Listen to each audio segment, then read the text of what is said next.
Hola a todos, buenas noches. Gracias por darse cita hoy a este primer encuentro de una serie de 3 que estaremos teniendo hasta el próximo jueves 16 de noviembre. En unos minutitos vamos a darle inicio a esta conversación para darle oportunidad a que otros compañeros se unan. Así que muchísimas gracias por la paciencia. Si desean, pueden dejarnos saber en los comentarios desde dónde se conectan para irles conociendo un poco. Gracias.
Buenas noches, espero se encuentren muy bien. Mi nombre es Ashley Torres Rodríguez y de parte del equipo del Fideicomiso de Tierras Comunitarias para la Agricultura Sostenible, mejor conocido como FITICAS, queremos dejarles saber que estamos muy alegres de que estén aquí y dar inicio a esta serie de encuentros titulada Comunalizar la Tierra, cultivando transiciones justas en la agricultura.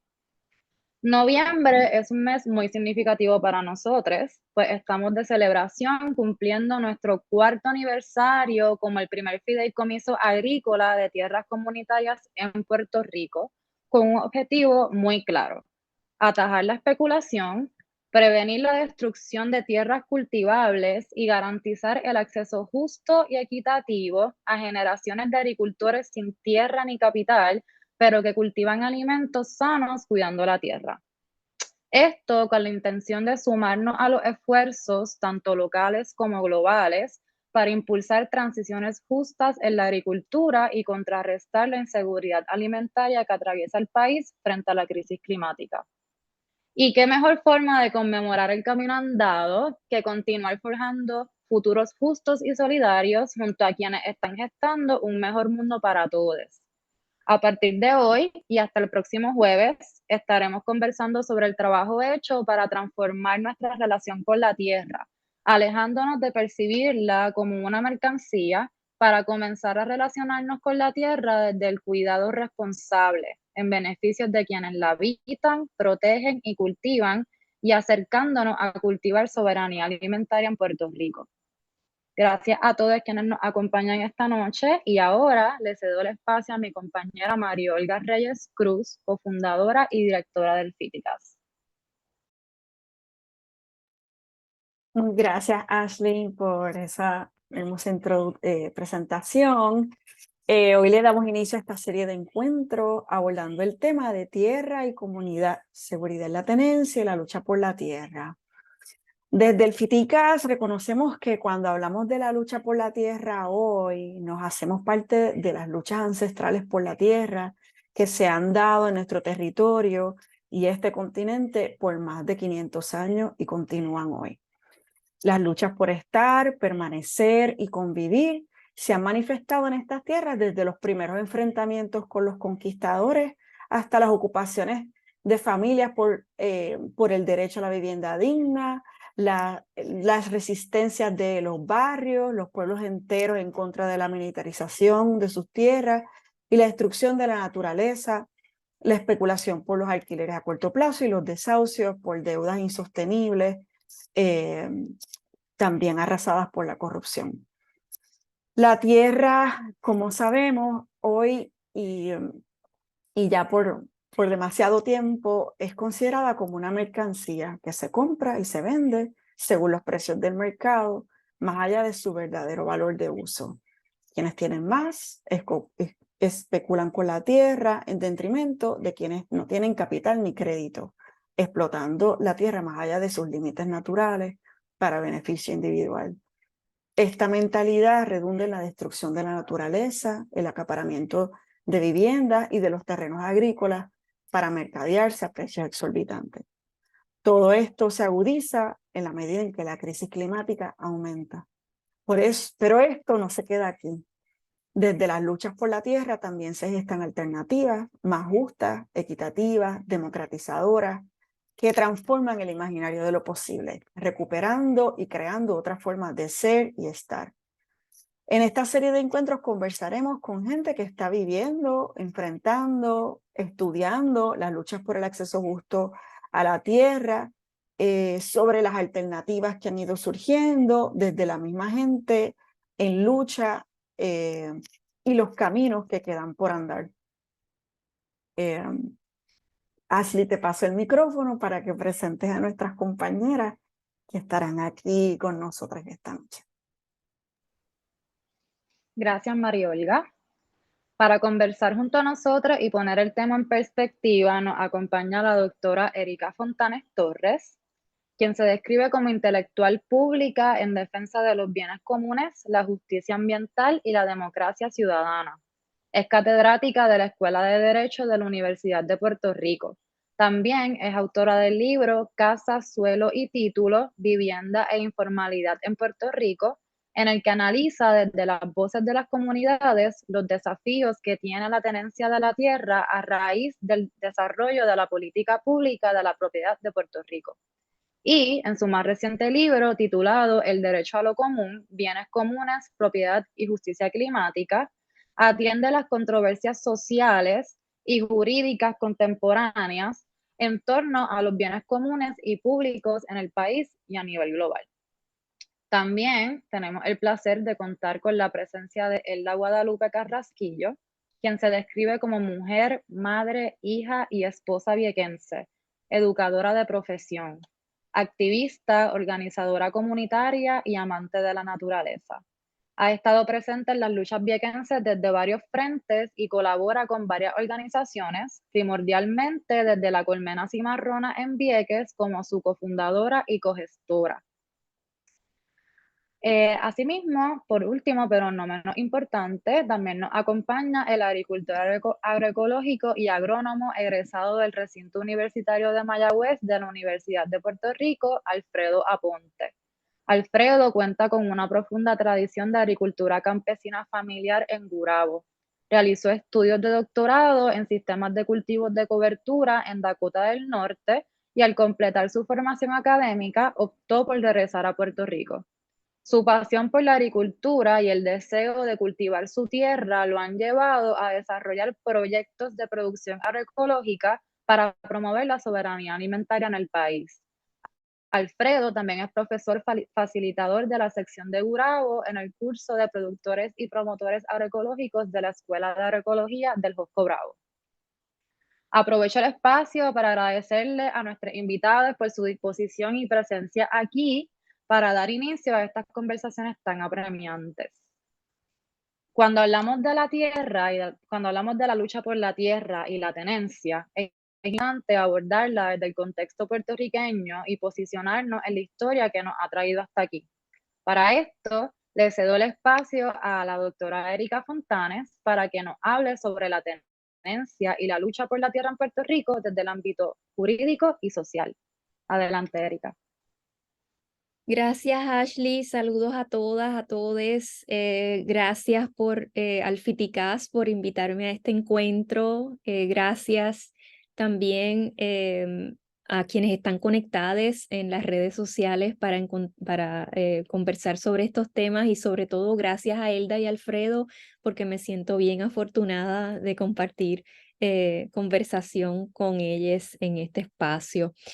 Este es el primero de los encuentros. Felicito, ¿verdad?, esta iniciativa. Yo creo que hace falta que conversemos mucho de estos temas por las experiencias y también porque muchos de los conceptos que usamos a veces pues no necesariamente están claros y a veces estamos diciendo cosas muy similares, pero no pensamos que no porque no estamos definiendo los términos de la conversación. Yo creo que definir los términos de la conversación es importante y con eso quisiera comenzar. Este es el primer encuentro, decía, y se titula Tenencia y Comunidad. Entonces yo quisiera brevemente hablar de lo que es tenencia, a qué nos referimos cuando hablamos de tenencia. ¿Verdad? Esto lo podemos mirar desde el punto de vista jurídico, pero también desde el punto de vista general y de la experiencia de las personas que directamente trabajan la tierra o que viven en la tierra. Cuando hablamos de tenencia, lo que hablamos es de la aspiración a tener seguridad.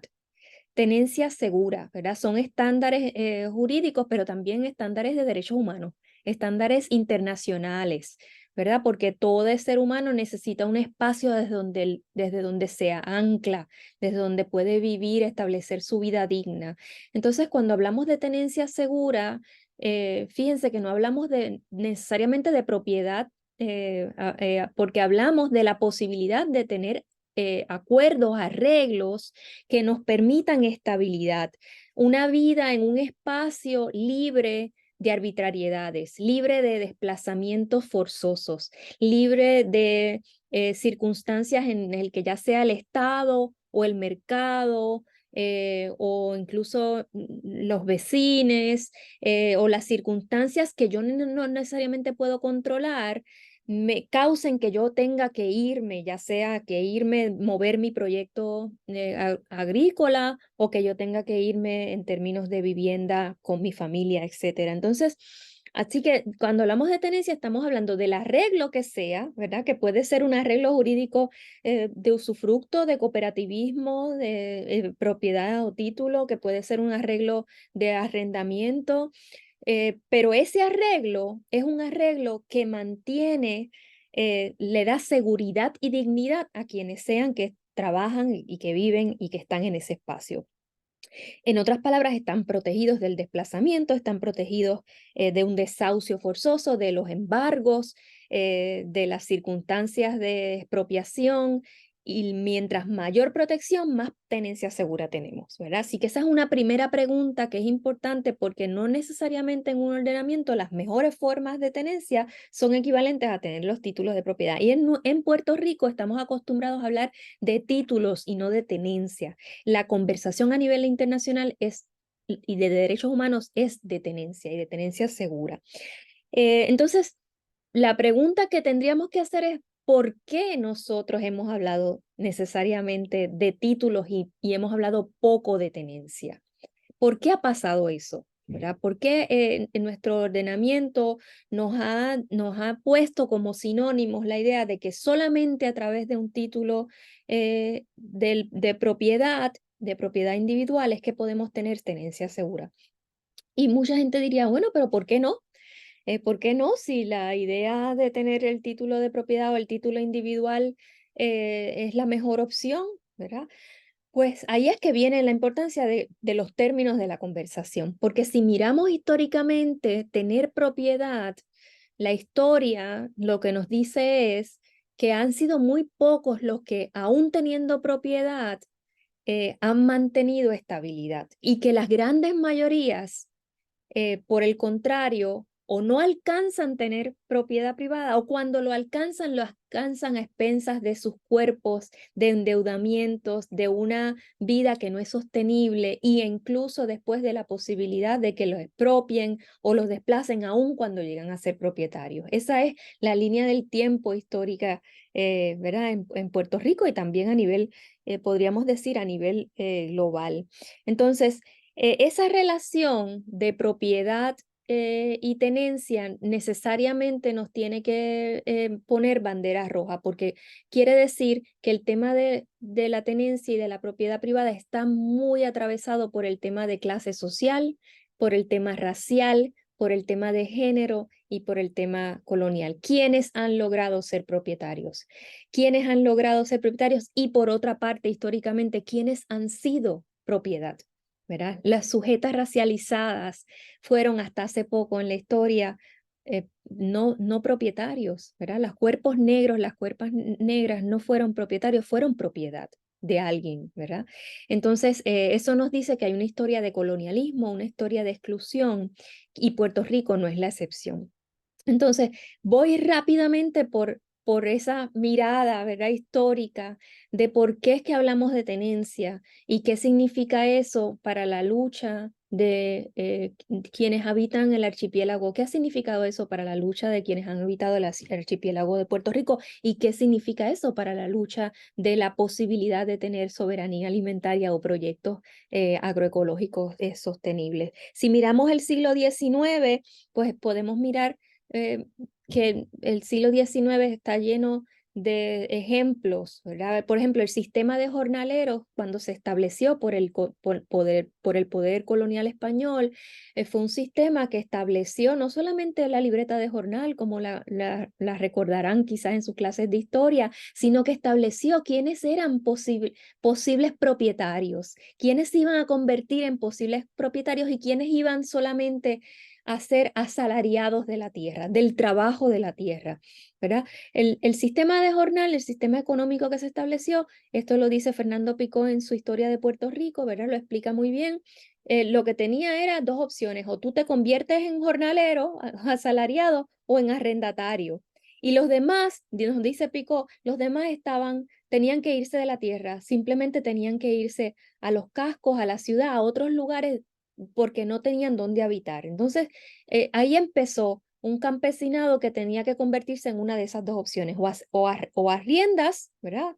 De acuerdo a tus circunstancias, o te conviertes en jornalero asalariado. Así que de antemano, nuevamente, ¿quiénes son los propietarios, verdad? En ese sistema, ¿quiénes son los propietarios en el sistema cuando viene el sistema colonial, el cambio colonial de España a Estados Unidos? Pues no van a ser, no van a ser los que eran jornaleros, trabajadores asalariados de la tierra. Esos también se van a convertir eventualmente en los llamados agregados o en los llamados arrimados, ¿verdad? Que son los que van a trabajar la tierra. Así que nosotros tenemos una historia no de gente no carecemos de una historia de gente que no ha trabajado la tierra, lo que carecemos es de una historia de gente, de personas, de población que sí ha trabajado la tierra, pero que no ha tenido seguridad en la tierra, que no ha tenido las circunstancias para tener una relación como la definían ahorita, una relación distinta y amorosa con la tierra y no una relación de servitud, ¿verdad? Servilismo o de explotación con la tierra. El siglo XX vuelve y nos dice, eso es lo que supuestamente quería hacer la reforma agraria en los 40, repartir parcelas para que entonces finalmente los trabajadores de la tierra pudieran ser libres, decía la ley de tierra, ¿verdad? Libres, y a través de qué mecanismo, a través de los usufructos, ¿verdad? Las reparticiones de tierra, de las parcelas, de las fincas de beneficio proporcional, de las fincas de proyectos familiares agrícolas. Pero eso tampoco vimos, ¿verdad? Históricamente que funcionó. Duró muy poco la reforma agraria y lo que repartió, pues también fue caldo de cultivo para la especulación con la tierra, la especulación inmobiliaria de la tierra. Así que nuevamente la concentración de la tierra, la concentración de las corporaciones de azúcar, la gente que trabajó la tierra tampoco pudo tener condiciones de justicia con la tierra. Y si vamos más adelante en el siglo XX, pues vemos que aún las personas que sí lograron alguna por luchas, ¿verdad? No por simplemente que les regalaron, por luchas sociales, lograron tener finalmente algunos títulos de propiedad y mantenerse estables en la tierra. Lo que vemos es que en las últimas décadas del siglo XX, muchas de esas personas fueron o expropiadas, ¿verdad? Comunidades que fueron expropiadas por municipios o desplazadas también por el mercado gentrification, por la especulación inmobiliaria, etcétera. Así que, ¿qué tenemos? Tenemos una relación de tenencia de mucha vulnerabilidad que está atravesada también por ciertas vulnerabilidades que tienen que ver con los perfiles, las condiciones. ¿Cómo logramos ver eso en la línea del tiempo puertorriqueña? Pues quizás podemos ver algunos ejemplos que fueron ejemplos contraintuitivos a esa idea de que la tenencia se logra a través del título privado. Las cooperativas de vivienda, por ejemplo, toda una generación que sí logró tener tenencia segura, que todavía tiene tenencia segura, porque hubo modelos alternativos. Incluso la repartición de parcelas, ¿verdad? Aun cuando se le llama a muchas de las familias y familias informales porque no tienen títulos claros, se han logrado mantener en las llamadas parcelas gracias a que las parcelas están bajo contratos de usufructo. Entonces, parece contradictorio ver que a veces la informalidad ha protegido a ciertos sectores de la especulación inmobiliaria. Y no me quiero poner muy técnica, lo que sí quiero decir es que esta historia de tenencia y comunidad es una historia que está atravesada por el colonialismo, la desigualdad, lo que decía ahorita, ¿verdad? Las condiciones raciales y que está muy imbricada con la historia de un Puerto Rico moderno que ha puesto en el centro de la atención el sueño americano, el sueño de tener la propiedad como mi única finca, ¿verdad? Como mi casita única donde yo pueda ser dueña y soberana. Y sin embargo, lo que hemos visto es que esos sectores han sido continuamente desplazados y que aún esa idea de lograr tener y coger mi propiedad implica coger préstamos, establecer gran parte del salario pagando préstamos que después son impagables, embargos en las crisis hipotecarias, una gran cantidad de desahucios y desplazamientos. Se le ha dado de lado a otros acuerdos que se pueden establecer para personas que no tienen crédito. En otras palabras, la tenencia es muy endeble todavía y tendríamos que pensar qué acuerdos son posibles para garantizar seguridad de la tenencia, ya sea para la vivienda, ya sea para la tierra, para proyectos agroecológicos. Tener seguridad de la vivienda con modelos alternativos no significa, debo decir, que los proyectos tienen que ser colectivos y no pueden ser autónomos, ¿verdad? Eso no quiere decir que yo pueda tener, pues las cooperativas de vivienda, yo puedo tener autonomía en mi apartamento, pero el mecanismo del edificio y de cómo lo sufragamos y de cómo cogimos el préstamo a través de una cooperativa fue un proyecto desde lo común, que es lo que va a hablarse en el segundo encuentro. Pero el modelo de tenencia es un modelo alternativo que no pone en el individuo todo el peso que implica en nuestro sistema económico capitalista llevar el peso, ¿verdad?, de manera individual en contra de todo un sistema económico que no está hecho para quien no tiene capital, para quien no tiene las condiciones favorables para poder tener esa seguridad en la tenencia. Así que la pregunta nuestra, yo creo que debería ser, ¿cómo logramos que esos grupos comunitarios, y comunitarios no necesariamente significa comunitarios en términos geográficos, comunitarios en términos de proyectos agroecológicos, comunitarios en términos de intereses, cómo logramos que esos grupos que tienen intereses en común puedan hacer proyectos de tenencia segura, alternativos que les permitan florecer en sus proyectos individuales y singulares, ¿verdad? Esa yo creo que sería una pregunta fundamental y que pues es parte de la conversación que queremos tener y podemos después seguir teniendo, pero esa sería como mi intervención al principio de esta conversación.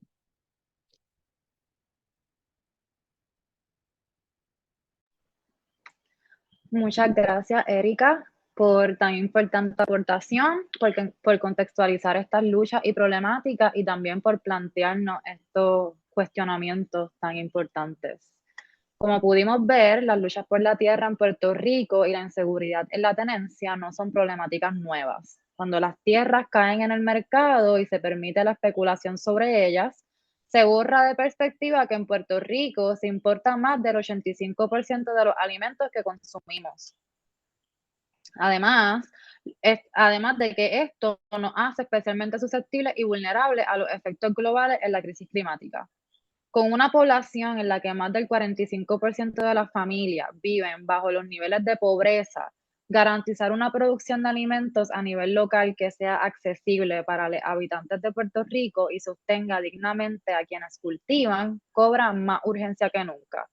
No obstante, los agricultores dispuestos a poner el cuerpo para producir alimentos para el consumo local de forma socialmente y ecológicamente sostenible, se encuentran con que el acceso a las tierras para sembrar es bien limitado y que compiten en un mercado abarrotado de individuos con mucho capital que tienen otra visión sobre las tierras de nuestro país.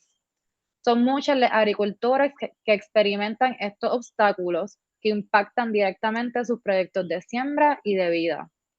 Así que, ¿cómo se construye un futuro sostenible, justo y solidario cuando nuestros agricultores y los distintos proyectos agroecológicos en el país se están enfrentando a estas problemáticas que obstaculizan de manera determinante el dónde vivimos, dónde sembramos y cómo lo hacemos? Ahora le cedo el espacio a Elda Guadalupe para que nos comparta cuál es la experiencia de la colmena cimarrona en cuanto a las luchas por la tierra y la inseguridad de la tenencia de la tierra que cultivan y cómo esas problemáticas impactan sus vidas, comunidad y proyectos agrícolas.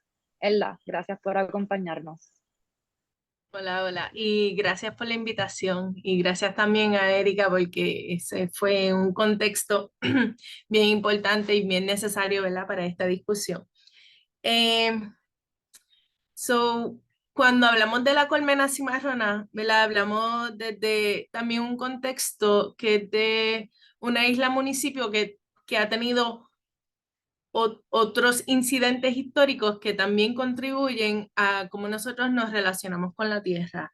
Además de lo que mencionó Erika, pues nosotros tuvimos la intervención militar en los espacios en Vieques y fue un momento donde se desplazó comunidades que realmente vivían de la agricultura, era su fuente de alimento. De la noche a la mañana le dijeron tienen que salir de ahí, lo vamos a ubicar en otro espacio. Y entonces las familias que tuvieron un poco más de tiempo, pues deshicieron sus casitas, se las llevaron, pero no se podían llevar sus arbolitos de pana o sus matas de guineo. O sea, los que pudieron, y esto imaginándonos, ¿verdad?, que tenían semillas en esos momentos, se las pudieron llevar, pero pensando el estrés que tienen que haber pasado esas familias, que además de reconstruir en un lugar donde no sabían, ¿verdad?, cómo era el entorno, tuvieron que sembrar. Y tuvieron que sembrar el alimento que su familia iba a comer. Y nosotros acá pensando cómo ellos sobrevivieron durante meses, ¿verdad? Porque la comida no sale de un momento a otro. Así que entendemos que venimos con lo que dijo anteriormente Erika, más estos otros traumas. ¿Verdad? Vieques, a pesar de haber pasado esos traumas, viene también de una, como que una cepa de guerreros, porque también tenemos la historia de Casimal y Yaureibo, que eran dos caciques de Vieques que fueron hasta Loíza a luchar y tuvieron una victoria, una de las grandes victorias entre los taínos o los caribes. En esos momentos entiendo que pelearon juntos contra los españoles, y luego los españoles regresan con esta única furia que prácticamente desaparecen la población indígena en Vieques.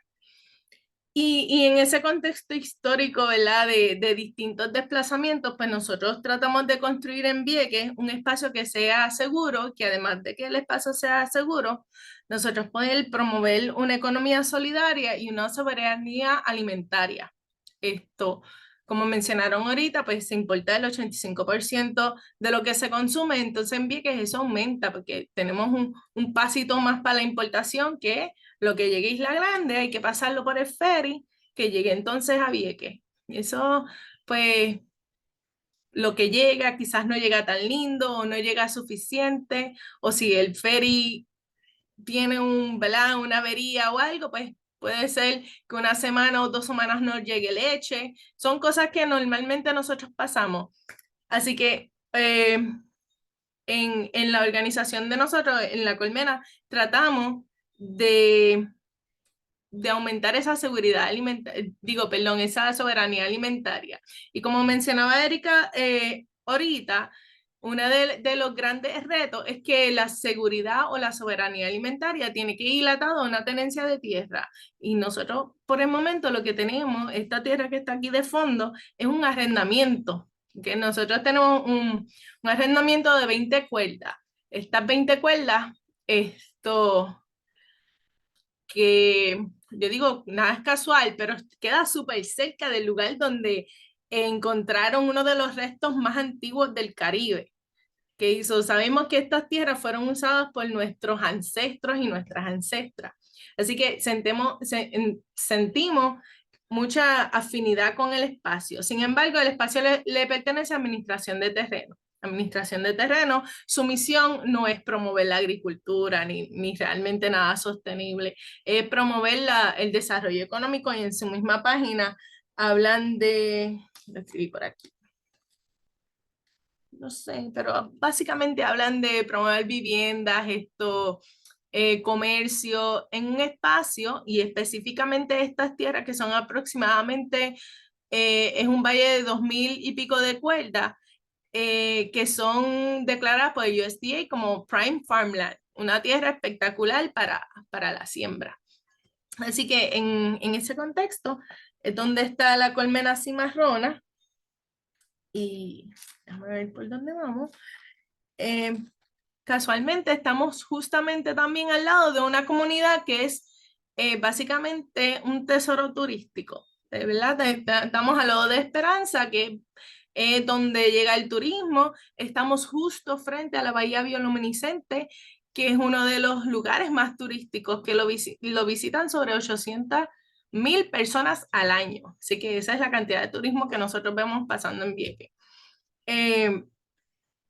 Y la especulación, ¿verdad?, de las tierras en Vieques es sumamente alta. Así que, por darle un ejemplo, tenemos una compañera que se llama Katy Gane, que hizo un censo en La Esperanza de 500 casas. De 500 casas, ella pudo encontrar que solamente 50% se usaba para residencias permanentes. Así que ya de entrada sabemos que mitad de lo que hay en La Esperanza no es para uso permanente. El 27% están vacantes, son 140 viviendas que están vacantes. El 13% son alquileres vacacionales y el 4% restante son residentes a tiempo parcial, porque eso, ¿verdad? Vemos muchos residentes de este tipo en Vieques. Así que nosotros, además de tener dificultad para tener tenencia de tierras que podemos alquilar, también tenemos dificultad para tenencia de tierra donde podamos vivir. Y como no se puede separar, ¿verdad? El que trabaja la tierra ¿verdad? En mi caso yo no trabajo directamente la tierra, pero organizo y las compañeras organizan y hacen diferentes labores dentro de la colmena, pero no se puede separar una cosa de la otra. Así que lo que vemos es que tenemos como a veces como doble estrés o doble carga de que no tienes tierra donde cultivar, pero a la misma vez tampoco tienes tierra donde vivir. Y pues yo entiendo que es algo que afecta grandemente el estado emocional de las personas. Y si constantemente lo que ves es que vendieron todo, o sea, ayer mismo salió de Bravos Boys que vendieron no sé cuántas cuerdas de terreno, 1,000,000 y pico. ¿Okay? Y nosotros llevamos un tiempo tratando de adquirir ese terreno. Lo que dice administración no está a la venta, aunque en la página diga lo contrario, ¿verdad? Dice que los terrenos son para vender, arrendar o whatever. A nosotros no nos han dado la opción de compra, sin embargo, hay otras fincas que las venden y las arrendan mucho más barato porque nosotros pagamos $750 de arrendamiento y la persona que estaba arrendando al lado de nosotros, justamente al lado, y debo decir que es una norteamericana, se la arrendaban por 200 y arrendaba 10 cuerdas más que nosotros y pagaba 200. Nosotros arrendamos menos y pagamos 750. Así que también vemos lo racializado también que está el sistema, lo injusto que es. Mientras más tienen también, a veces más fácil se le hace adquirir los espacios. Pues en cuanto, déjame ver cómo.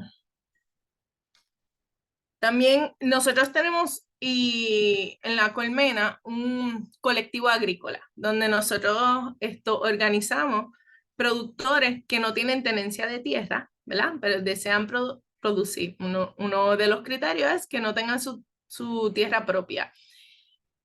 Y aunque hemos logrado bastante, la meta final es que los que quieran producir lo puedan hacer sin miedo, ¿verdad? Sin miedo al mismo miedo que tuvieron nuestros ancestros cuando los sacaron de sus casitas, se tuvieron que llevar sus arbolitos si tuvieron tiempo. Ese es el miedo con que vivimos los productores en Vieques, ¿verdad? El que no tenga tenencia de tierra no sabe cuándo lo van a sacar, porque el miedo a planificar, ¿qué puedo sembrar yo que en este espacio de arrendamiento que son 4 años? Hay muchos cultivos que después de los 6 años es que empiezan a dar fruto. Así que eso es como una barrera para lo que es soberanía alimentaria también. Tienes que planificarte para sembrar a corto tiempo. Las condiciones climáticas que son de Vieques, ¿verdad? Además del cambio climático, cada vez los tiempos son más secos y requiere que tú hagas cierta infraestructura en la finca para garantizar que puedas tener agua, pero a la misma vez, ¿cómo tú vas a obtener o cómo tú vas a invertir en un lugar donde no es seguro que tú estés de aquí a 5 años? Así que son muchas maneras en las que el productor de Vieques y nosotros en la Colmena tenemos esas barreras para poder llegar ¿verdad? A la soberanía alimentaria. Claro, hacemos lo que podemos y nosotros seguimos, impulsamos y damos mucha educación y proyectos educativos para impulsar la soberanía alimentaria y tratamos de educar para que puedan sembrar en el espacio que sea. Pero una cosa sin la otra es bien difícil. por ejemplo, en nuestro caso, una de las cosas que nos hemos tenido que cohibir de hacer son cisternas en ferrocemento para poder almacenar agua o charcas de irrigación, porque tenemos una, pero con la inconsistencia de la lluvia, ¿verdad? La falta de lluvia, quisiéramos tener otras alternativas para guardar estos recursos de agua.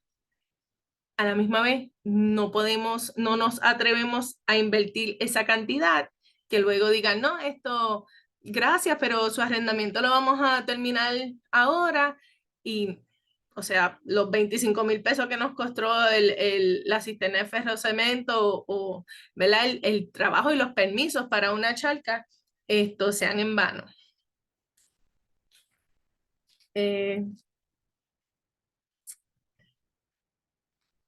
Como digo, nada, lo que sí hemos entrado en conversaciones, tanto de tenencia colectiva, hemos entrado en conversaciones con los productores para ver cuáles son nuestras alternativas, ¿verdad? De adquirir no solo esta tierra o adquirir una tierra de más espacio para quizás poder entre varios agricultores.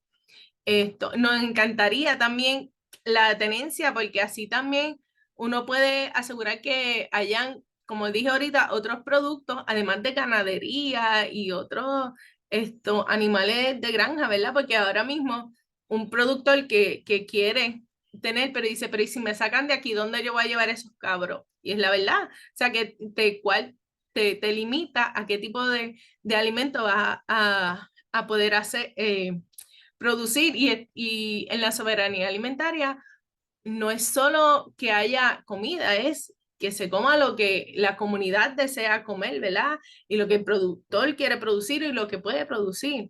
Y si se quiere producir carne, esto necesita el espacio para producir carne. ¿Qué más? Como dije, hemos entrado en conversaciones, entiendo que hemos hablado de tenencia colectiva de tierra, hemos hablado de cooperativa, de fideicomiso, hemos auscultado, yo entiendo que varias de las ideas hemos ido al municipio a ver cuál es la finca, hemos entrado a las páginas de bienes raíces, vimos una finquita súper brutal, nosotros, ya $350,000 y ya estábamos a molar para comprarla. Cuando llamamos, decía, ay, se nos quedó un cero, era 1,500,000.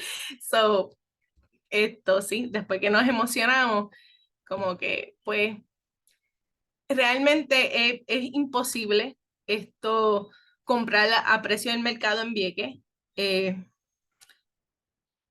necesario guardar y asegurar tierras para sembrar.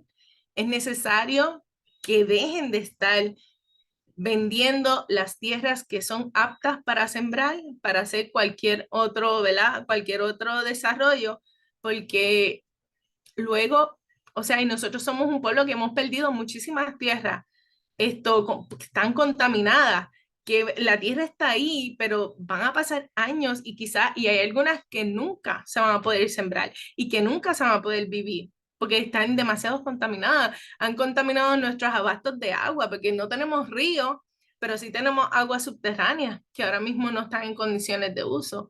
Así que lo que nos queda, nosotros tenemos que salvaguardarlo, no solo para producir alimentos, sino para que esté disponible para futuras generaciones.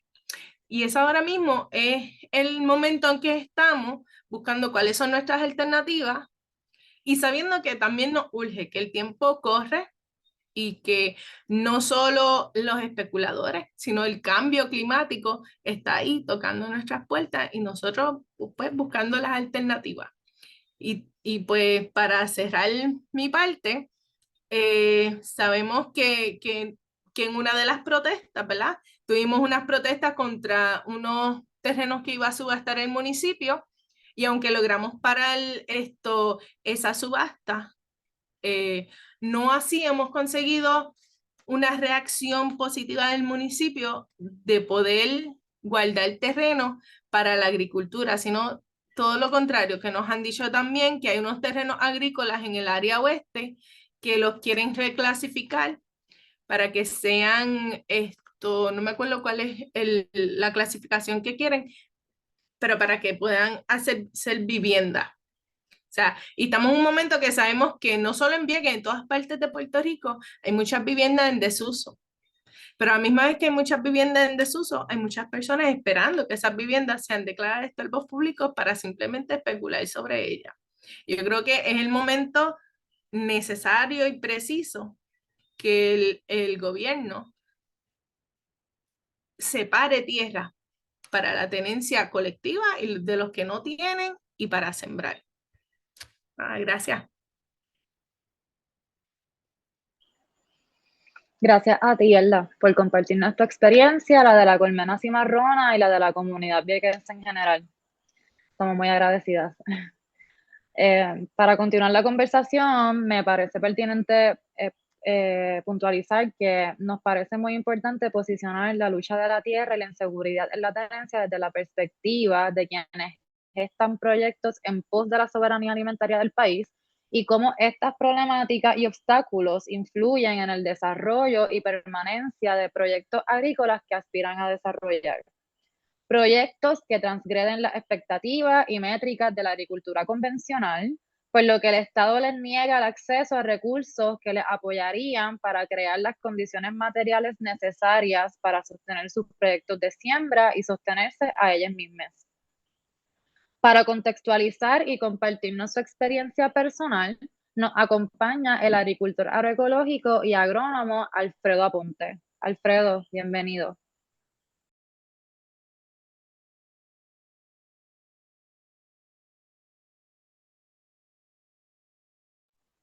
Alfredo, estás en mute.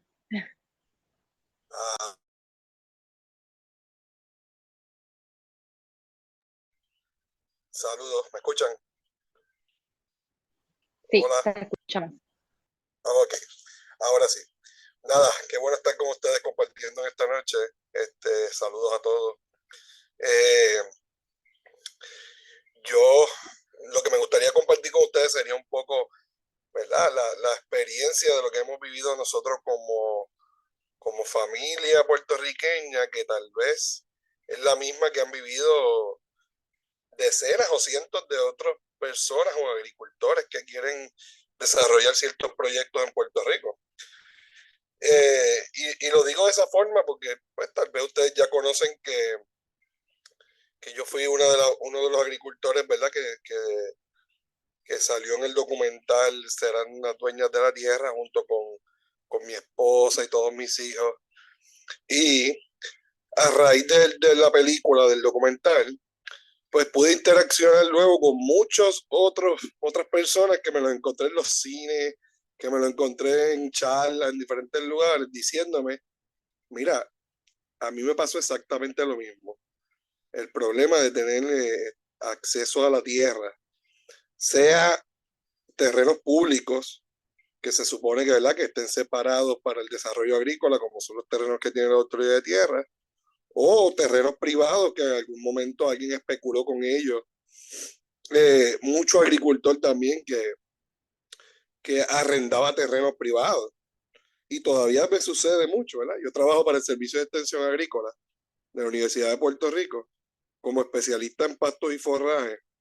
Y me dedico, ¿verdad?, a dar asesoría a los agricultores de cómo se siembran los pastos, cuántas vacas caben en X predio de la finca, cuánto tiempo pueden estar ahí, el tamaño de los cercados. ¿Y qué sucede? Pues cuando visito muchos de estos agricultores, pues algunos de ellos han arrendado tierras privadas y luego de 3 o 4 años de tener esa tierra arrendada, que ya la han limpiado, que han invertido en esos terrenos, que han construido cierta infraestructura, pues se las arrebatan. Tal vez por falta de conocimiento de cómo hacer un buen contrato de arrendamiento o un buen contrato de opción a compra de la finca. Así que ahí también vemos otro aspecto de la inseguridad que pueden tener los agricultores a tenencia de esa tierra, muchas veces porque no tienen el conocimiento o han tenido falta de ayuda, ¿verdad? En esos aspectos legales de cómo uno debe hacer un buen contrato. La historia de nosotros digo nosotros, ¿verdad? De la familia, mi esposa y yo y mis hijos somos 8 miembros familiares, 3 nenes, 3 nenas, mi esposa y yo. Cuando llegamos de Estados Unidos, pues veníamos con la ilusión de que con el conocimiento que habíamos adquirido desde niño trabajando la tierra con mi abuelo, en la crianza de cerdos, crianza de gallinas, siembra de batata, de gandules, de otros cultivos menores, más los estudios universitarios que habíamos obtenido de bachillerato en agronomía, maestría en agronomía y el doctorado también en ciencias agrícolas. Y mi esposa teniendo un bachillerato en agronomía y una maestría en protección de cultivos, que conoce sobre las plagas o de control de plagas, pues que íbamos a llegar a Puerto Rico y vamos a tener una apertura a que nos arrendar tierra y poder trabajar un proyecto. Y pues casi todos ustedes conocen el desenlace de la finca, de la autoridad de tierra, que tuvimos que entregarla porque fuimos, pues nos sacaron de la finca, tuvimos que entregarla porque debíamos $3,000 de renta. Luego de un huracán, ¿verdad? De 2 huracanes que pasaron, que no teníamos los ingresos para pagar esos $3,000, y al final la deuda fue de $1,500, porque logramos pagar la mitad. Eso es algo que no muchos saben y que no queda evidenciado tal vez en el documental, que perdimos la finca y todo lo que habíamos sembrado allí, alrededor de 4 cuerdas, porque le debíamos al Estado $1,500 de arrendamiento. Y todo lo que habíamos invertido en cercas, semillas, de esas 5 cuerdas de plátano, gandules, yautía, ñame, yuca que habíamos sembrado, pues se perdieron después del huracán y allí se quedó toda esa semilla. Y cuán cuesta arriba ha sido, y tal vez la historia de muchos, repito, pues luego de salir de allí en el 2017, 18, por ahí, que salimos de la finca, hemos intentado en 4 ocasiones adicionales adquirir, arrendar algún tipo de tierra para poder sembrar y producir alimentos, porque es lo que nos apasiona, es lo que nos gusta. Y para hacer el cuento largo corto, pues conseguí otra finca cerca de donde yo me crié. Y aquí viene la parte de cómo obtenemos financiamiento para comprar una finca, porque habemos algunos que estamos dispuestos, como decimos en buen español, embrollarnos, a ver si se nos da el sueño de poder adquirir tierra y tener una seguridad de que podemos trabajar esa tierra porque tenemos algún tipo de tenencia, pero también pensando en que va a haber un préstamo que pagar por esas tierras, y si ocurre algún desastre natural o algún otro tipo de desastre, pues cómo la pagas, que es lo que hablaban las compañeras. Entonces, ¿cómo hacemos para que todo ese riesgo no caiga sobre aquel que quiere producir alimentos para el país, sino que podamos de alguna forma aliviar el costo de ese acceso a la tierra y que tengamos una seguridad para esa tenencia de la tierra? Pues, ¿qué pasó? Solicitó un préstamo, pero, y voy a ser sarcástico, pero el conocimiento de haber trabajado de niño en la agricultura con mis abuelos, de haber trabajado hidroponía cuando era adolescente, de haber hecho un bachillerato, una maestría y un doctorado, no era suficiente para poder solicitar el préstamo, porque no tenía experiencia suficiente para poder solicitar el préstamo. Y no tenía evidencia suficiente de ventas de algunos productos. Luego de eso, como se dilató tanto el préstamo y me lo denegaron, el agricultor se cansó de esperar, el dueño de la tierra se cansó de esperar y le vendió esa finca a un extranjero que vino con poder adquisitivo y la compró. Nos movemos a otra finca de 8 cuerdas, hacemos el mismo proceso, evidenciamos algunas ventas de lo que estábamos vendiendo de cilantrillos, recao, pero no teníamos experiencia suficiente en la agricultura de nuevo y se nos denegó el préstamo. Y esa finca, los dueños no quisieron luego vendérnosla porque tenía problemas de herencia. La tercera finca, lo mismo, nos denegaron el préstamo y no la pudimos comprar porque llegó otro extranjero y compró esa finca. Y actualmente nos encontramos entonces en un espacio que se llama Agrojíbaro. Es una finca privada que arrendamos con opción a compra. Pagamos unos $400 mensuales por la finca, que es bastante comparado, ¿verdad?, con los cánones de arrendamiento que pueda tener las fincas públicas en el país.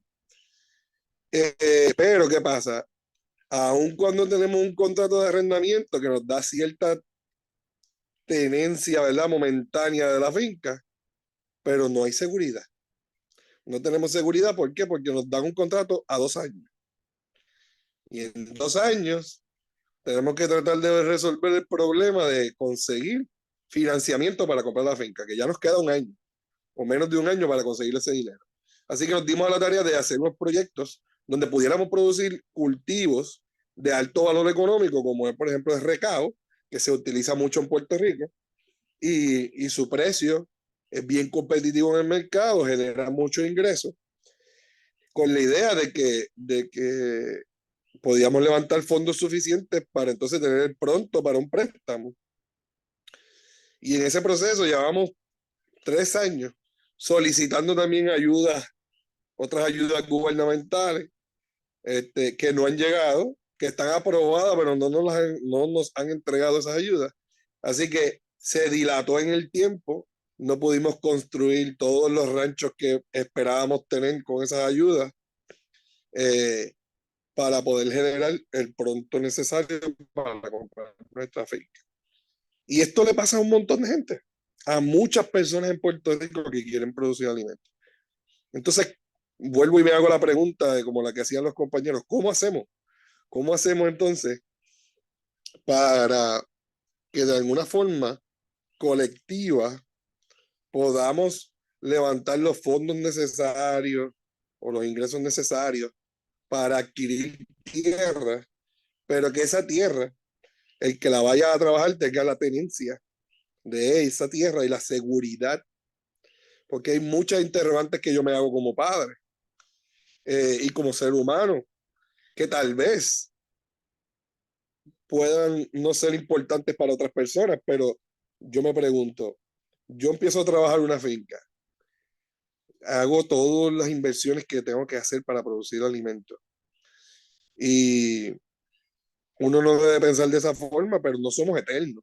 En algún momento, ¿verdad? Vamos a morir. Pero yo tengo 6 hijos. A lo mejor ninguno le gusta la agricultura, pero a lo mejor alguno de ellos sí. ¿Qué va a pasar cuando yo muera? Él va a poder tener acceso a la tierra, el proyecto que levantamos como familia y continuarlo, él o ella o todos. O si yo como padre falto antes de tiempo, ellos son niños y todavía no pueden tomar esa decisión, pero cuando lleguen a ser adultos lo quieren hacer. Van a tener que luchar de nuevo por conseguir tierra, porque al yo morir perdí la tierra. Entonces todas esas preguntas uno se las hace, ¿no? Son muchas cosas que contestar y son muchas cosas las que pasan los agricultores en Puerto Rico. Y esto es un solo factor. Estamos hablando del acceso a la tierra, que tal vez es uno de los más difíciles, pero están todos los otros factores que son difíciles en la agricultura o que tienen un efecto positivo o negativo. El acceso al capital de inversión, porque ahí requiere altas inversiones en muchos sectores. El acceso a financiamiento para equipos o maquinarias que necesitamos. El acceso al agua. Yo estoy en una finca que no tiene agua. Yo cargo agua 2 veces por semana en una pick-up para llenar cisternas para el sistema de riego de la finca. Entonces, no puedo construir un pozo de agua porque si la finca no logro comprarle, eso es una mejora permanente que se va a quedar allí y voy a perder ese dinero. Y las agencias están fuera de lo que es la realidad. Nadie te va a ayudar a construir un pozo Una agencia, por ejemplo, como USDA, no te va a ayudar a construir un pozo si tú no tienes la tenencia de esa finca, o por lo menos tienes un contrato de 10, 15 años, 5 años. Y muchos de los dueños de fincas privadas no quieren hacer contratos extensos. Así que son muchas las problemáticas que hay. Y como tenemos que unirnos, ¿no? Y de alguna forma tratar de buscar la solución a muchas de esas problemáticas para poder tener en realidad una producción sustentable y sostenible de alimentos, sostenible en el tiempo, ¿no? Nuestra realidad, y que yo veo día a día, es que la mayoría de nuestros agricultores, los que decimos pequeños o medianos agricultores, son agricultores pero tienen otra profesión o tienen otro tipo de trabajo, porque no pueden vivir de la agricultura solamente. Y muchos de los que yo visito son ganaderos, tienen 10, 12, 15, 20 vacas, pero son mecánicos también, o son ebanistas o carpinteros, o trabajan en algo adicional, porque no pueden vivir dignamente de la tierra. ¿Por qué? Porque se especula de la tierra, se especula del precio de los alimentos. Y todo el mundo viene a regatearte. ¿Cuánto vale la vaca? ¿Cuánto vale el cabro tuyo? Tú lo criaste, tú le diste alimento, tú sabes cuánto gastaste, pero el precio lo quiere decidir el otro. Y así pasa con todo. Entonces, ¿cómo podemos vivir dignamente? ¿Cómo puede vivir una familia dignamente? Muchos de los ejemplos que tenemos de algunos que han sido exitosos son los agricultores que viven solos. Y yo los veo día a día o los visito. Viven solos, pues pueden vivir con pocos ingresos. Pero la familia campesina, ¿cómo vive la familia campesina? ¿Cómo vive el que tiene, es una pareja y tiene un hijo, 2 hijos, 3 hijos? ¿Cómo genera ingresos dignos para vivir de la agricultura? ¿Cómo tiene vivienda digna para vivir de esa agricultura? Son muchas los escalones que hay que pasar y son muchas las cosas que tenemos que tratar de sobrepasar como colectivo, como seres humanos, para ayudar a un desarrollo de la agricultura sostenible en el país. Tratamos de hacer nuestra parte. Como ustedes saben, yo doy los cursos del Josco Bravo en Gurabo, y adicional a eso me dedico a la investigación, a extensionismo agrícola y a la educación agrícola. Así que todos todos podemos poner nuestro granito de arena desde todas las profesiones, porque la agricultura es un conglomerado de conocimientos y de profesiones, y hay que saber de todo, de leyes, de carpintería, de soldadura, de administración. Y si no sabes un poquito de todo eso, tienes que conocer gente que esté dispuesta a ayudarte y que sepan de eso. Así que todos podemos aportar desde cada una de nuestras profesiones, de nuestros conocimientos, a lo que es el desarrollo agrícola del país. Y es hora de hacerlo ya, o vamos a estar destinados a, al sufrimiento, a la falta de acceso a alimentos y, y a un colonialismo más fuerte de lo que es actualmente, porque mientras sigamos dependiendo de las importaciones, de lo que nosotros comemos, de lo que vestimos, de todo, pues peor va a ser la situación de las familias puertorriqueñas y más pobres vamos a ser cada día. Nada, gracias por su tiempo y espero haber servido de dar mi granito de arena, ¿verdad? Y que hayamos aprendido todos un poco. Gracias mucho. Muchas gracias. Gracias, Alfredo. También gracias, Elda, por a través de sus experiencias contextualizar todos los obstáculos y estresores que experimentan nuestros agricultores en torno a la inaccesibilidad de la tierra y la inseguridad en su tenencia para poder desarrollar sus proyectos agroecológicos y para poder vivir dignamente. Ahora vamos a dedicar unos minutitos a abordar una que otra pregunta que nos han dejado en los comentarios.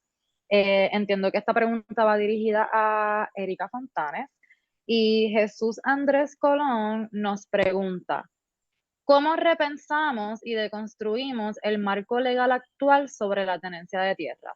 Además del enfoque de la sociedad y su sentido de dirección, teniendo espacio designado para la agricultura en planes de uso y ordenamiento territorial. Si nuestra política pública va en sentido contrario a modelos alternos a prueba y probados de planificación y gestión. Así que, Erika, te cedo el espacio. Sí, bueno, quisiera primero decir que escuchar a Elda y a Alfredo, uno se convence aún más, ¿verdad?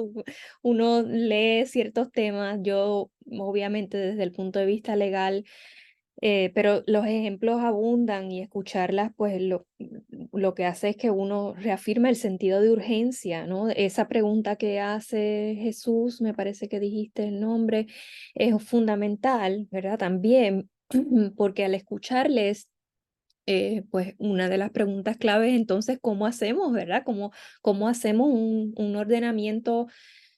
Hay varios temas, porque Alfredo decía, no es solamente el de acceso a la tierra, pero digamos, nada más el ordenamiento de acceso a la tierra, yo escuchando los ejemplos de ambos, pues tengo que decir rápido dos cosas. Primero, la política pública del Estado es una vergüenza en términos de que hay, tanto el ejemplo de Elda como el de Alfredo muestran que todavía hay tierras en manos del Estado, que el ordenamiento legal es un ordenamiento legal que es letra muerta, porque la autoridad de tierras todavía tiene esa exposición y esa misión de poner las tierras al servicio de la gente para fines agrícolas, pero eso no pasa en la práctica, ¿verdad?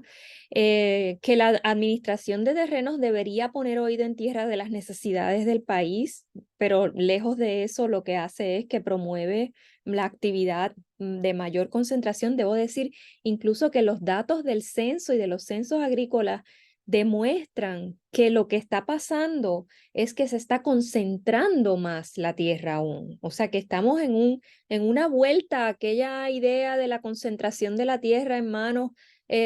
Antes, ¿verdad? Pensábamos en el siglo XX, principios del siglo XX, las corporaciones de azucareras tienen el control de la tierra, pero ya antes, como se ha demostrado, también, ¿verdad? Quienes eran los terratenientes tenían el control de la tierra. Pues ahora estamos hablando de un momentum en que nuevamente estamos viendo que las estadísticas nos dicen que las tierras son de mayor cantidad porque están más concentradas y eso hace la situación aún más difícil.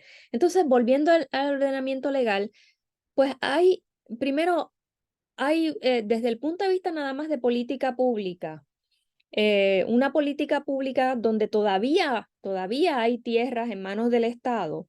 Y escuchando a Alfredo, por ejemplo, de la forma en que se establecieron los contratos, los cánones, etcétera, hay discreción. O sea, uno tendría que decir, hay que seguir presionando, independientemente de la cosa, el ordenamiento legal, a lo mejor uno dice está en contra, pero hay que seguir presionando porque aún el ordenamiento legal da margen a la discreción. Hemos hecho una investigación que preliminarmente ya tenemos unos hallazgos y en la Escuela de Derecho y sabemos que los reglamentos dan todavía discreción para que esos contratos que se hacen con los agricultores sean contratos más justos, sean contratos más reales, sean contratos también donde se le dé más alternativas en la redacción de cuáles son las cláusulas y las posibilidades de lo que pueden hacer y tener mayor seguridad en la tenencia. O sea que aún con lo poco que tenemos en el ordenamiento legal, todavía podríamos presionar más. Eso es lo primero. Lo segundo de esto es que, pues obviamente sabemos que más allá de las autoridades que tienen que ver con la agricultura y la tierra, pues nuestro ordenamiento legal de incentivos contributivos va en la dirección contraria a la que necesitamos, ¿verdad? Así que hay que nuevamente seguir presionando para que toda esta andamiaje contributivo, que lo que está haciendo es que está promoviendo el acaparamiento de tierras y el desplazamiento, pues nuevamente hay que insistir que se tendría que detener. Ahora, ¿qué se puede hacer con ese vacío legislativo? ¿Verdad? ¿Qué se puede hacer con ese, aprovechar de alguna manera ese dejar hacer? ¿Verdad? Tenemos un ecosistema legal y un ecosistema económico que lo que hace es que hace más difícil poder hacer proyectos que sean más justos. Sin embargo, hay ciertas áreas, ¿verdad? Que voy a poner el ejemplo de los fideicomisos y del fideicomiso y de las cooperativas y del fideicomiso del Caño Martín Peña, que aunque es muy distinto, ¿verdad? Ellos aprovecharon el vacío en el sentido de que dijeron, bueno, nada nos prohíbe que nosotros hagamos un fideicomiso de tierras, nada nos prohíbe que nos organicemos para que las tierras, en vez de darnos las tierras de manera, títulos de propiedad individual, nos den las tierras colectivas en términos de suelo y podamos tener títulos individuales de las casas que ocupamos. Y crearon este mecanismo, ¿verdad? De forma tal que lo que quiero decir es que todavía hay margen para hacer ordenamientos jurídicos creativos. Claro, ellos se organizaron políticamente y hicieron una ley y lograron que se aprobara. Así que no hay escapatoria. O sea, la pregunta por lo legal tiene que pasar primero por la pregunta por el poder y por la pregunta de la organización social. No hay nada en una varita mágica de lo legal que pueda resolver eso. O sea, que tiene que pasar por la organización, tiene que pasar con la construcción de poder, tiene que pasar por todo lo que hay que pasar, ¿verdad? Para lograr cualquier cosa que tenga que ver con el poder desde abajo. Pero aún así, podríamos decir que hay alternativas y diseños jurídicos que si se trabajan desde abajo podrían fomentar alternativas que piensen en lo que tienen los agricultores en común, respetando la diversidad de proyectos, respetando, ¿verdad?, las posibilidades de proyectos autónomos, pero que puedan sacar provecho de aquello que los une en un ecosistema económico que está diseñado en su contra. Está diseñado en su contra. Y por eso es que esta idea de un fideicomiso de tierras o el que sea, ¿verdad? Puede ser una cooperativa, puede ser otro modelo que ponga lo común en el centro, podría dar lugar a proyectos individuales y singulares y utilizar, ¿verdad? Incluso contratos de arrendamiento, yo les escuchaba, hay contratos de arrendamiento que podrían ser mucho más, con tenencia mucha más segura. Hay contratos de arrendamiento que podrían permitir mejoras sin que esas mejoras perjudiquen al finalizar el contrato al arrendatario. Es decir, hay otras formas de hacerlo, pero necesitamos, pues, enrollarnos las mangas, ¿verdad?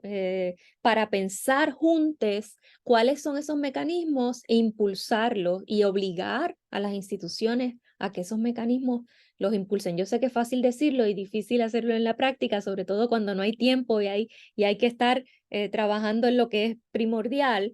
Pero bueno, para eso estamos en esta conversación, ¿verdad? Para pensar en qué remedios le damos, qué contestaciones le damos a esa pregunta que ha hecho Jesús y pensarlos todas colectivamente, cómo podemos hacer esa pregunta para que eso que mencionaron, todos esos ejemplos de Elda y de Alfredo, como tantos otros, podamos virarlos, ¿verdad? Virar la tortilla, ¿verdad? Y que no sean contratos y circunstancias que los dejan en la precariedad. Eso en primera intención, de primera intención. Muchas gracias, Erika. Tenemos el tiempo para abordar una última pregunta, que entiendo que la misma puede ser respondida tanto por Erika como por María Olga. Y la pregunta por Ferdinand Ortiz es la siguiente.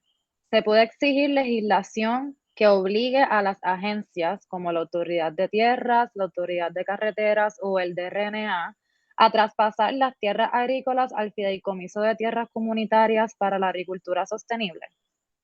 Le cedo el espacio.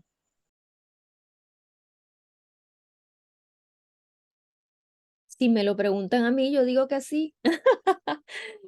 Pero por supuesto, como en otras circunstancias históricas, pues hay que recordar, o sea, esto se necesita con mucho poder y con acceso, ¿verdad?, a la toma de decisiones. Voy a poner un ejemplo aquí al saque. Yo no sé si eso es lo que queremos, yo no sé si eso es lo que, si es lo que, ¿verdad? Lo deseable para las organizaciones que trabajan estos temas, eso yo no lo puedo decir. Pero sí, por ejemplo, el fideicomiso para la conservación, que se conoce como para la naturaleza, que a través de los años y las décadas ha servido para salvaguardar terrenos y áreas importantes ecológicamente. Lo ha hecho con trabajo que ha hecho el propio fideicomiso, pero lo hizo a través del tiempo con contribuciones públicas, es decir, con impuestos que se establecían en legislación específicamente que iban a nutrir el fideicomiso. Es que de ahí nace la posibilidad, de hecho, desde lo público, ¿no? Desde las contribuciones que se establecían a cierto consumo, pues, pues parte iba para el fideicomiso. Pues de eso el fideicomiso logró tener tierras, ¿verdad? Lo que conocemos hoy como para la naturaleza. Y obviamente eso pues ha ido creciendo, ¿verdad? Con el propio trabajo que el fideicomiso y para la naturaleza ha hecho en diversos ámbitos, ¿verdad? No quiero decir que solamente de ahí. Pero sí se necesita una política pública, yo pienso, ¿verdad? Ese es mi parecer, que tiene que haber una política pública, obligar de alguna manera a una política pública que auspicie que estos modelos crezcan, ¿verdad? Que no necesariamente tiene que venir toda la gestión desde el Estado, pero sí que faciliten gestiones como esta. Y eso puede ser uno de varios mecanismos para fortalecer proyectos como este y otros.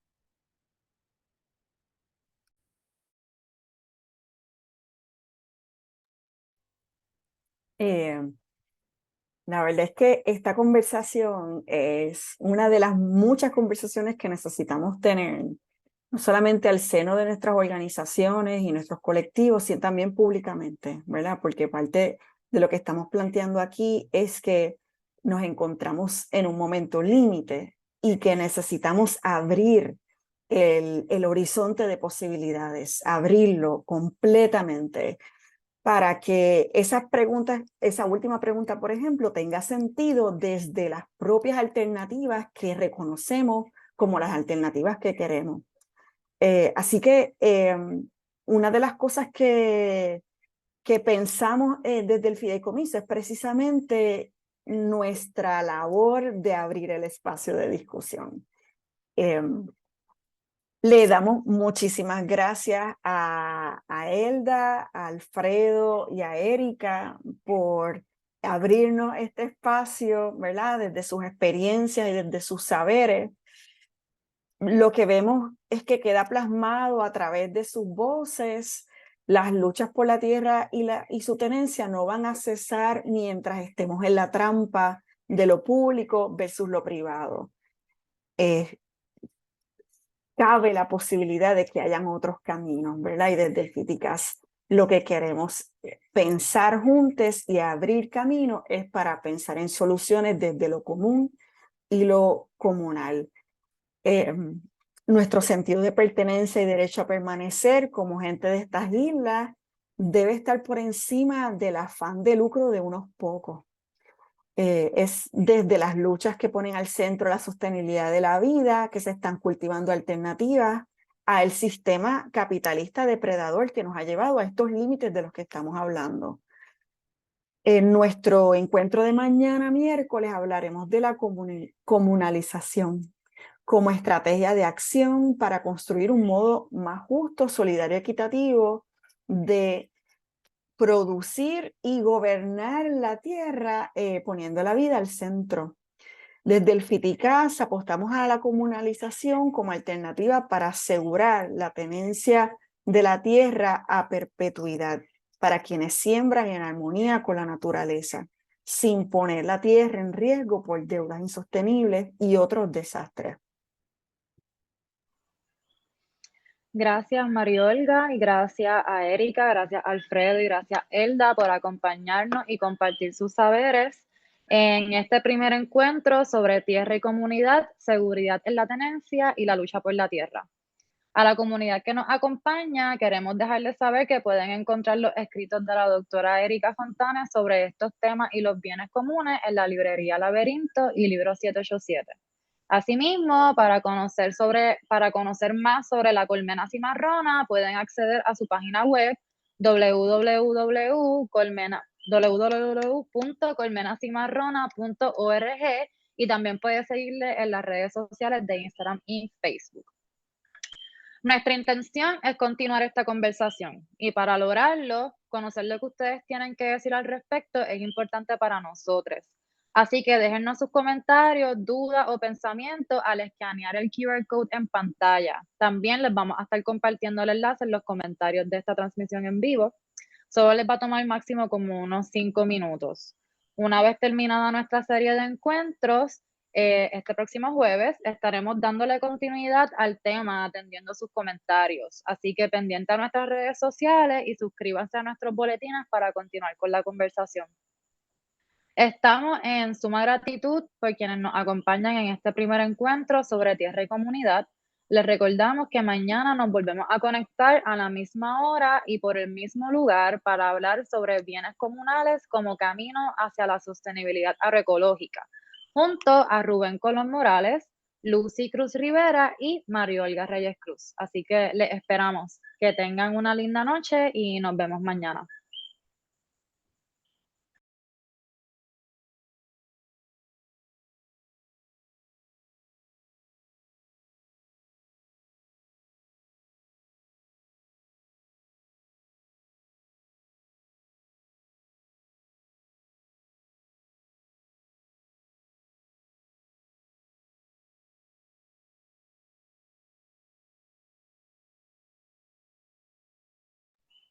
Bueno.